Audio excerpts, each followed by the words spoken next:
Bien, jusqu'à présent, on a expliqué pourquoi dans la théorie de Solow, la croissance économique et les mouvements de marché, les incitations en fait à investir ou au contraire à embaucher du travail, menaient l'économie, en tout cas menaient à un taux de croissance du capital qui soit équilibré, c'est-à-dire équilibré au taux de croissance du travail et qui soit égal au taux de croissance de la population active, dit taux de croissance naturel. Bien. Comment de là on arrive à en conclure que le taux de croissance de l'économie, c'est-à-dire du PIB potentiel, est égal aussi à n. Pour ça, il faut qu'on utilise la décomposition de Solow. Sans rentrer dans les détails techniques qui seront couverts dans d'autres vidéos plus techniques, plus matheuses. La production des entreprises est fonction des quantités de capital et de travail. On a coutume d'utiliser une fonction particulière qu'on appelle Cobb-Douglas, qui nous dit que f de KL prend cette forme-là. Voilà la fonction qui est d'habitude la fonction Cobb-Douglas qu'on utilise pour parler de la production macroéconomique. Donc A, c'est un paramètre qui exprime la technologie, le progrès technique, et qui multiplie en fait les quantités de capital exposant alpha, et ce alpha nous donne une idée de la productivité marginale du capital, et multiplié par les quantités de travail exposant 1 moins alpha. Donc je démontre pas pourquoi, on verra ça plus tard dans d'autres vidéos. Simplement, pour passer de cette fonction-là qui nous donne en fait le produit national. Donc si j'ai les quantités de capital, si j'ai les quantités de travail, et si je sais quelle est la valeur des paramètres alpha et A, je peux trouver le produit national. X milliards d'euros. Bien. Mais comment je fais pour passer en dynamique? C'est-à-dire, comment je fais pour avoir non plus le revenu national, mais le taux de croissance du revenu national. Alors pour ça, il faut utiliser une décomposition logarithmique. Donc il faudrait passer ça en logarithme. Et ensuite, il faut dériver par rapport au temps. Donc là encore, on va pas aller trop dans le détail, mais c'est juste pour que vous compreniez pourquoi la décomposition de Solow, elle a cette forme-là. Si je passais en logarithme, j'aurais donc y c'est égal à f de kl égale a k exposant alpha, l exposant 1 moins alpha. Si je mets tout en logarithme, j'ai quoi? J'ai logarithme de y qui est égal au logarithme de a plus, comme c'est des multiplications ici, je peux séparer en logarithme, donc en fait ça linéarise. Donc je peux séparer, donc ça fait log de a plus log de k alpha plus log ou ln, bon c'est des logarithmes, n'est pas rien, peu importe, de L1 moins alpha.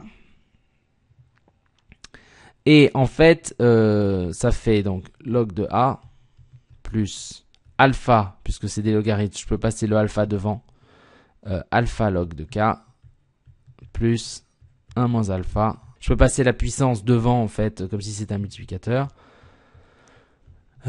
Log de L.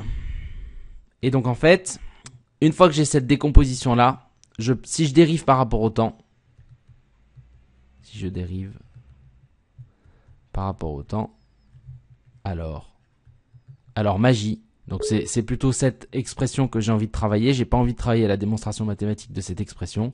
J'ai juste envie de montrer que, eh bien, le taux de croissance de l'économie, c'est ça qui nous intéresse, le taux de croissance du revenu potentiel, c'est égal donc au taux de croissance de A, du paramètre A, plus alpha, puisqu'il y avait un log, le taux de croissance du capital, plus 1 moins alpha. Vous voyez, taux de croissance du travail. Donc, en fait, quand on est passé de 1 moins alpha log L à la dérivation par rapport au temps, ça se transforme en 1 moins alpha delta L sur L. Et ici, ça fait alpha log K. Si vous dérivez par rapport au temps, on va se retrouver avec alpha delta K sur K. Donc, taux de croissance de K. Et ici, log A, il n'y a rien devant. Si vous dérivez par rapport au temps, on va se retrouver avec le taux de croissance de A. Donc, c'est une manipulation mathématique qui nous permet de comprendre comment on peut décomposer le produit. Donc, comment je décompose le produit? Eh bien, le taux de croissance, c'est égal à quoi? Eh bien, c'est égal à delta A sur A. Alors, pour l'instant, on va dire que le paramètre A ne bouge pas. C'est-à-dire, pour l'instant, on va dire qu'il n'y a pas de progrès technique. Justement, pour que vous puissiez comprendre. Donc, pour l'instant, ça c'est... Le paramètre A ne bouge pas dans le temps, donc il n'y a pas de croissance. Donc pas de croissance, ça veut dire qu'il reste le même à chaque période, donc c'est 0. Et puis ensuite, alpha delta K sur K, plus 1 moins alpha delta L sur L. Or, on sait, puisque on a le résultat de la croissance équilibrée, que delta K sur K c'est égal à delta L sur L. Les deux sont égaux, ils sont égaux au taux de croissance de la population active, N. Donc en fait, ça, c'est égal à N, et ça, c'est égal à N.